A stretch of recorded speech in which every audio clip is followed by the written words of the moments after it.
ऐसा लग रहा था कि मुंबई में अंडरवर्ल्ड खत्म हो चुका है, लेकिन एनआईए की लगातार हो रहे ऑपरेशंस ने इस बात को एक बार फिर से झुठला दिया है।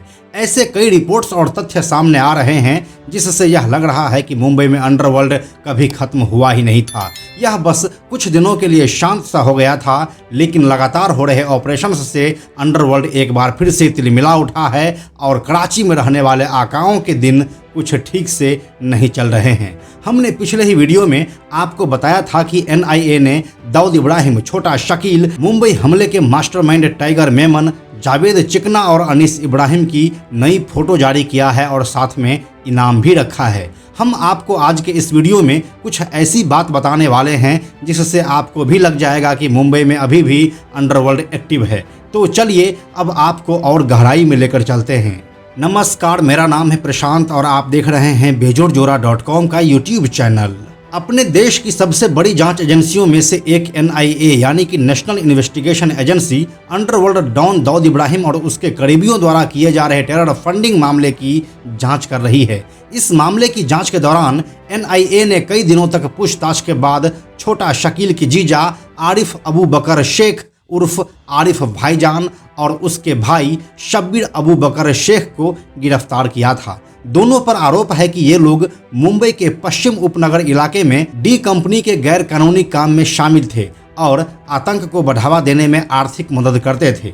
बीते समय में आरिफ अपने साला यानी कि छोटा शकील के भारत के अंदर के जितने भी ऑपरेशन होते थे उसका इंचार्ज हुआ करता था। आरिफ अबू बकर शेख को साल 2016 में मुंबई क्राइम ब्रांच की एंटी एक्सटॉर्शन सेल ने वसूली के आरोप में गिरफ्तार किया था। आरिफ के साथ साथ 9 लोगों को साल 2006 में दुबई से भारत डिपोर्ट किया गया था। आरिफ के ऊपर एक और बड़ा केस चल रहा था। यह केस 26 मार्च साल 2003 को उस समय के गुजरात के गृह मंत्री हरेन पंड्या के मर्डर से संबंधित था। हालांकि उसे इस मामले में कोर्ट ने डिस्चार्ज कर दिया था, जिसके बाद से आरिफ कथित रूप से छोटा शकील के संपर्क में नहीं था और नॉर्मल जिंदगी जी रहा था। इसके बाद एजेंसी के सूत्रों ने बताया कि साल 2019 में मुंबई क्राइम ब्रांच ने दाऊद इब्राहिम के भतीजे रिजवान कास्कर को गिरफ्तार किया था और जब इस बात की जानकारी पाकिस्तान में बैठे दाऊद इब्राहिम को मिली तो वह भी आग बबूला हो गए।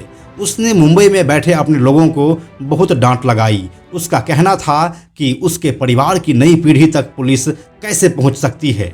एजेंसियों के सूत्रों ने दावा किया आरिफ भाईजान ने अपने नेटवर्क के माध्यम से दाऊद को बताया कि उसे 2 करोड़ रुपए चाहिए और वह सब कुछ मैनेज कर लेगा और साथ ही रिजवान को भी बाइज्जत छुड़वा लेगा। इसके बाद उसे पाकिस्तान से 50 लाख रुपए टोकन के रूप में भिजवाए गए। सूत्रों ने दावा करते हुए यह भी कहा कि ये पैसे पाकिस्तान से सूरत आया और फिर वहां से पैसा मुंबई आया जहां पर आरिफ भाईजान को दिया गया।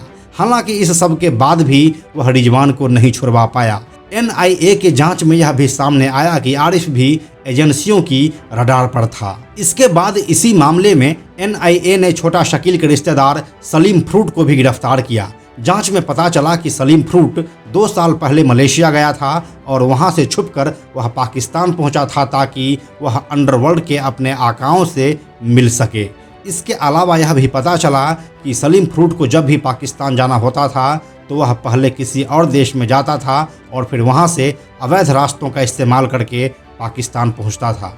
जांच में यह भी पता चला कि सलीम फ्रूट की पत्नी के नाम पर 2 इमारत दक्षिण मुंबई में है। वहीं वसूली के नाम पर फ्लैट लिए जाने का भी इस पर आरोप है। सूत्रों ने दावा किया सलीम फ्रूट अपने आप को एजेंसियों की रडार से बचाने के लिए कई काम अपने पत्नी के नाम पर किया करता है। सलीम फ्रूट छोटा शकील का साढ़ू है, यानी कि सलीम और शकील की वाइफ सगी बहनें हैं। सलीम के पिता उमर कुरैशी मुंबई के नल बाजार इलाके में फ्रूट बेचते थे। इसी वजह से सलीम का नाम सलीम फ्रूट हो गया। सलीम पर वसूली के मामले भी दर्ज हैं।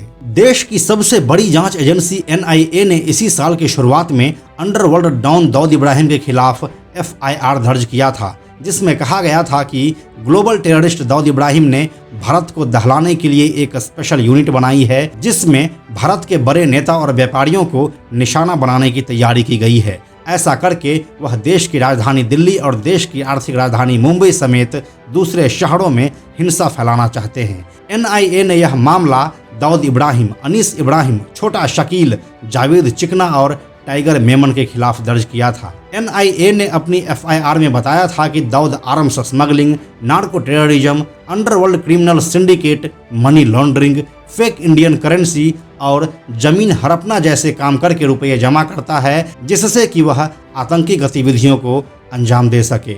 इसके लिए वह आतंकी संगठन लश्कर-ए-तैयबा, जैश-ए-मोहम्मद और अलकायदा के साथ मिलकर भी काम करता है।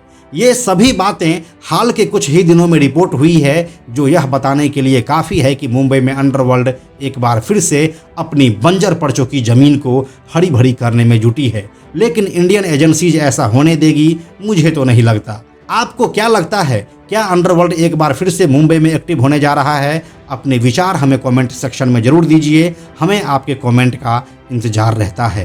अंत में एक और ज़रूरी बात, हमने बेजोड़ जोड़ा का एक टेलीग्राम चैनल भी बनाया है, जहां आपको हमारे सारे वीडियोस के लिंक सबसे पहले मिल जाएंगे। इसलिए आप लोग टेलीग्राम पर भी हमसे जुड़ें। टेलीग्राम पर हमसे जुड़ने के लिए सिंपली आप टेलीग्राम ऐप के सर्च में जाकर बेजोड़ जोड़ा लिखिए और चैनल पर जाकर ज्वाइन बटन क्लिक कर दीजिए, आप हमसे जुड़ जाएंगे। यह वीडियो अगर आपको पसंद आया तो इसे लाइक और शेयर जरूर करें। आने वाले वीडियोज़ के लिए बेजोड़ जोड़ा को सब्सक्राइब करके बेल आइकन को टच करना ना भूलें। Thank you so much.